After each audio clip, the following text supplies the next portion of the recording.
네, 어제 김기현 의원에 이어 오늘은 국민의힘 안철수 의원 나와 있습니다. 어서 오십시오. 네, 안녕하세요. 반갑습니다. 자, 화면을 보면서 하나 말씀드릴게요. 어제 후보 등록 마치고 정견 발표 때 이 손가락에 적은 글씨가 화제가 됐는데요. 윤힘이라고 쓰여 있어요. 윤힘 왜 쓰셨습니까? 사실은 뭐 세 가지 이렇게 제 머릿속에는 있지만 네. 한 번 더 그 각인하는 그런 의미로 적었습니다. 네. 윤힘이라고 이야기했던 것은 지금까지 너무 윤심을 팔지 않습니까? 네. 근데 저는 그건 굉장히 나쁜 거라고 생각합니다. 네. 대통령께서 열심히 노력하셔가지고 여러 가지 화물연대건을 포함해서 지지율을 40%까지 올리셨습니다. 네.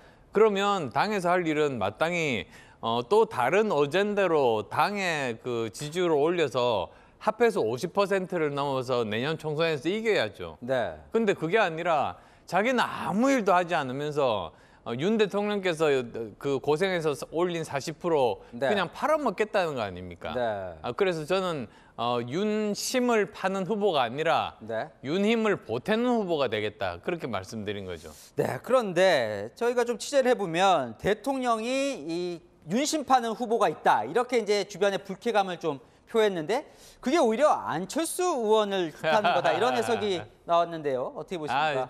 저는 대통령께서 만약에 네. 직접 말씀하셨으면 모르겠는데 네. 주위에서 이렇다 저렇다 저는 절대로 믿지 않습니다. 오히려 사실 제가 대통령과 함께 후보 단일화를 했지 않습니까? 네.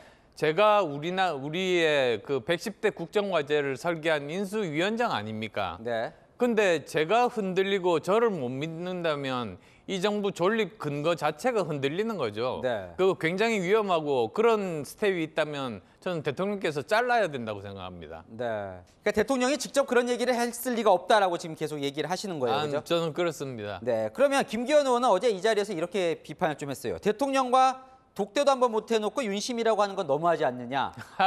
독대를 못 하셨습니까, 아직? 아니, 제가 네. 생각해 보십시오. 저는 인수위원장이었습니다. 네. 매일 독대를 했습니다. 네. 저만큼 독대 많이 한 사람은 아마 김기현 대표에 비하면 네. 거의 뭐 10배, 20배 정도 했을 겁니다. 네. 그리고 또 바이든 대통령이 왔을 때 저는 헤드 테이블에 앉았습니다. 네. 지금 그 당시에 김기현 대표는 어디에 앉았는지도 모르겠는데요. 네.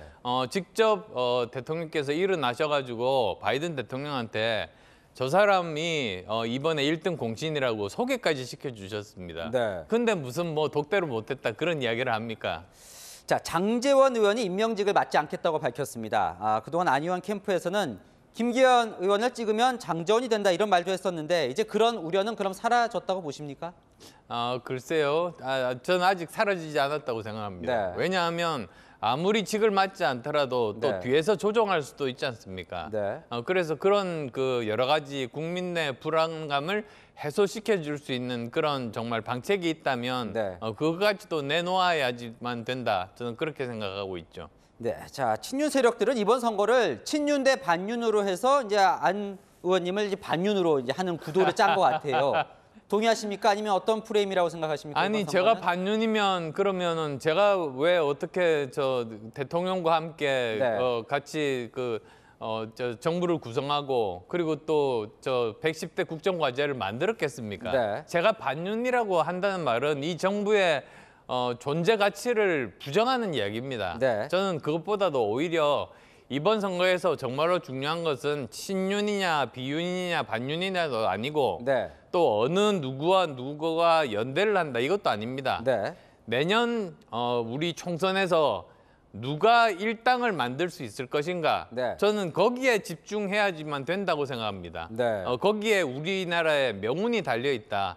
저는 그렇게 본질로 돌아갔으면 좋겠습니다. 자 어쨌든 아직 이제 시간이 좀 남긴 했지만 초반에 지지율이 좀 상승된 건 맞는 것 같습니다. 어떤 점에서 좀 이게 지지율이 그래도 좀 오른다고 보세요? 아마도 지금 현재 당원분들께서 서울을 중요하게 생각하십니다. 왜냐하면 지난번에 우리가 진 이유가 전국이 진 게 아니라 서울이 졌기 때문입니다. 네. 서울에서 121석 중에서 17명이 살아남아서 151석으로 쪼그라들었거든요. 네. 근데 이번도 마찬가지입니다. 그래서 누가 서울에서 이길 수 있는가? 네. 누가 서울에 있는 중도 표심과 그리고 2030 표심을 얻을 수 있는가?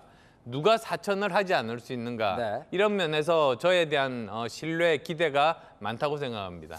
네, 시간이 꽤 많이 지나서 이제 마지막 질문으로 채널A 시청자분들에게 왜 안 의원님이 여당 대표가 돼야 하는지 설명을 좀 해주시죠.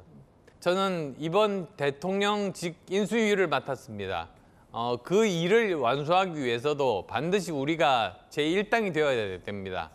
그러기 위해서는 정말로 중요한 것이 내년에 수도권에서 이겨야 하고 그다음에 우리의 중도 표심 그리고 또 2030 표심을 모으는 것이 필요합니다. 일명 사천이라고 이야기하는 공천 파동이 없어야 됩니다. 근데 아시다시피 저는 계파가 없는 사람입니다.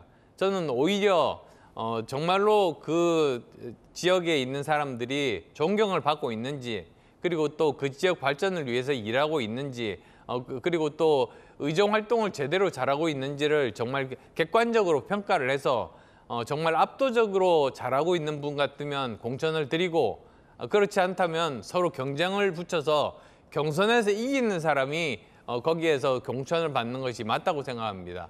원칙대로 한다면 정말 우리 국민의힘이 지금까지의 공천 파동 정당의 이미지를 벗고 공정한 공천한 정당, 실력 공천한 정당 그런 것으로 거듭나기 위해서 최선을 다하겠습니다. 네, 지금까지 국민의힘 안철수 의원과 이야기 나눠봤습니다. 네, 오늘 말씀 감사합니다.